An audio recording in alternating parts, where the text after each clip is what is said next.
Kim. Check it. I need a crumb type nigga, make 7 figures, lace with the platinum, not the silver shit nigga. XL figure, 10 inch or bigger, know how to lick it and stick a what. This isn't the singing business. It really isn't, and many people like to think of it as the singing business. It's the entertainment business, and it's the music business.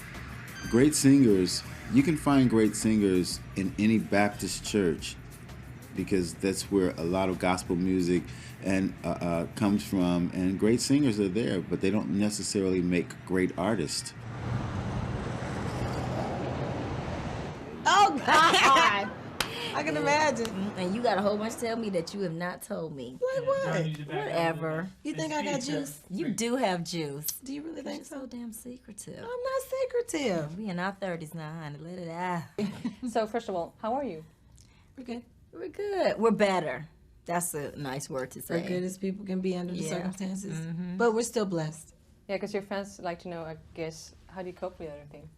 How do you cope with things? A lot of prayer, asking for peace, surrounding yourself with each other and people who understand and good people, friends, family. Yeah. Mm-hmm. And we have some good fans too. Mm-hmm. And just trying to get to the point where you can accept what's going on. You know, when, because for a long time, you know, we were in denial with everything. And when you start to face reality and start accepting things for the way they are, it really helps you to kind of get to a better place. But it's all within time, you know. Millionaire, sat down in my velvet chair. One of the lows for me was when we were in rehearsals, rehearsing for the video, and I got there first, and I was working with the dancers. Then she came, and it was almost like subconsciously I was waiting for Lisa, but she never shows up, you know, so it's like I was kind of, you know, bummed out about that for a minute because, again, that was another reality check that, you know, I won't ever see her.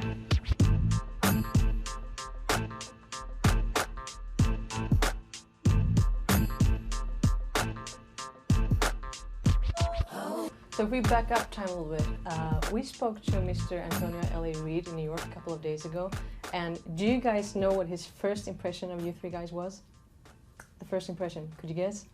The one I remember is he was like, he told Dallas, have these 3 girls.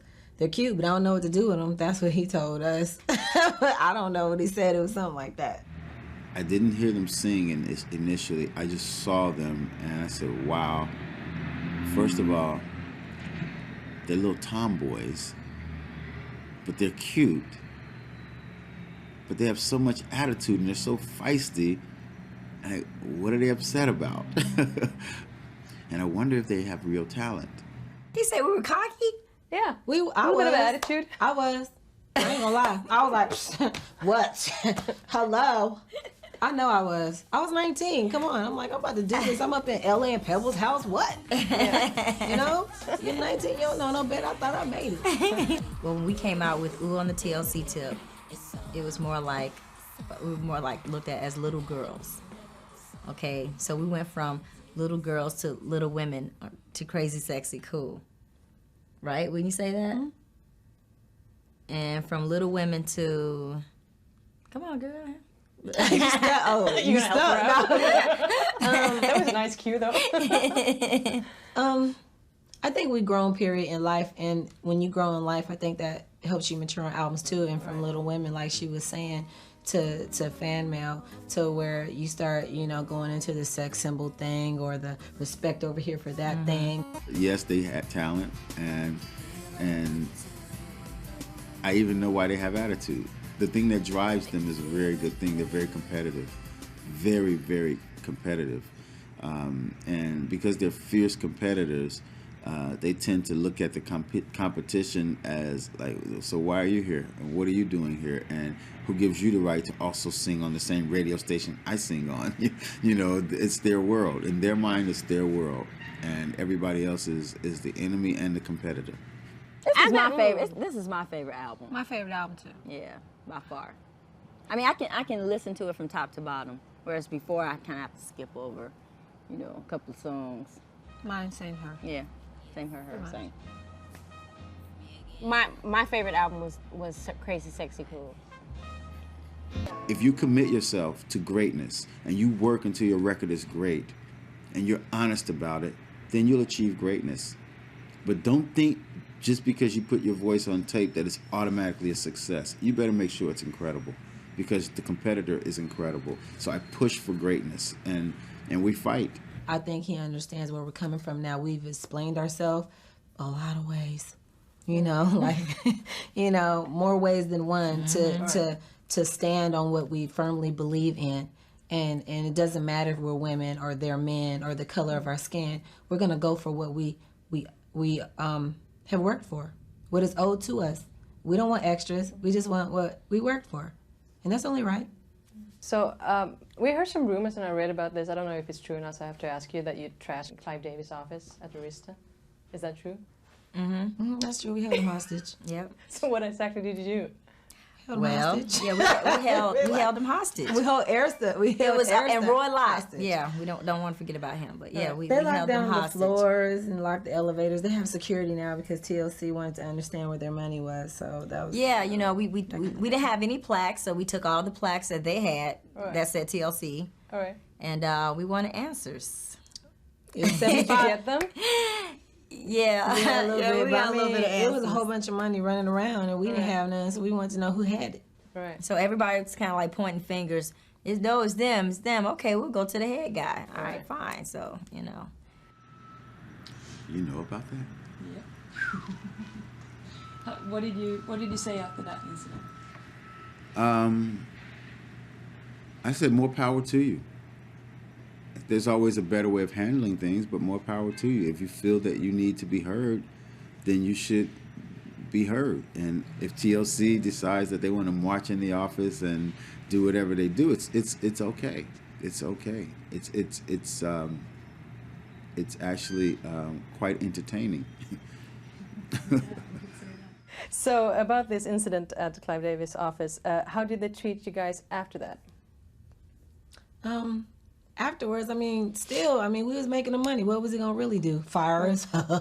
You know? That's why we was there in the first place. We didn't have anything to lose. We didn't have nothing to lose. Right. We're still making them money. They always thought we was crazy anyway. Yeah. You know, they're talented, but woo, they're fiery and feisty sometimes. But I mean, what else can you do? Nobody could tell us where the money was, and we wanted to know where it was, so we went to find out. You know, we still had our respect. Or we really gained some more, probably. And we still have those plaques. You do, don't you? Yeah, well, we gave them to other people. Yeah, they're As in the gifts. hood. In the project. How long did you hold them hostage?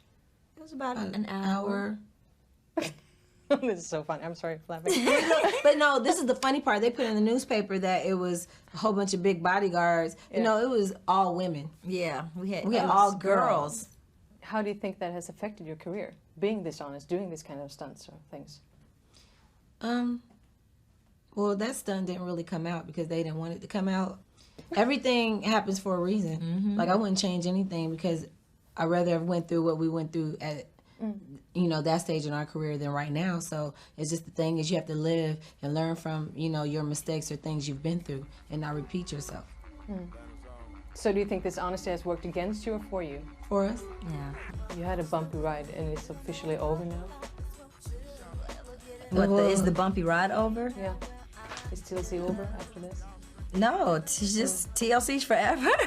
But TLC, like, we're working 3D now, right? And there's a lot of material that you haven't heard that all three of us have done together over the years, from the first album to the fourth. You know what I'm saying?